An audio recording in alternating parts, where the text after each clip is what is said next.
Thank y'all so much for engaging with my content. It means a lot when you post, comment, and share. Whether you agree or disagree with my perspective, I'm here for it. Now, I want to continue this conversation about what it takes to achieve your goals. And if you want the context, you can go and watch my last video. Someone in my community challenged the idea that constant struggle is the path to progress. They also shared that burn is a signal of a flawed system, not a personal failing. So I want to share with y'all a story.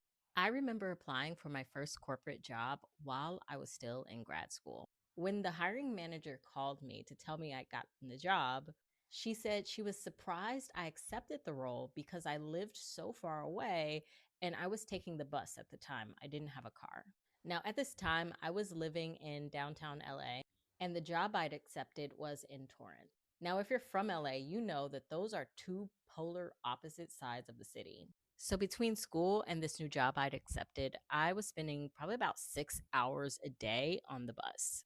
Not to mention, I was also taking nighttime bartending classes in Compton. So, I would wake up at 6 a.m., and sometimes I wouldn't get home until after midnight.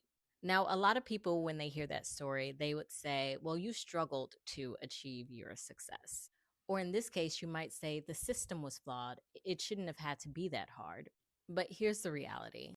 Sure, having a car would have made things a whole lot easier. But the time I spent on that bus was invaluable. I filled my mind with literature, contemplated my vision of the future, and I learned that no matter the obstacle, I could create the path towards achieving whatever it is that I wanted. I wasn't struggling at all.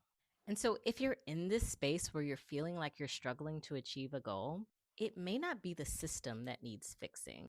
It may be your perception of what's possible within that system. And by changing our perception of what's possible, we discover that creating what we want doesn't have to be so hard after all.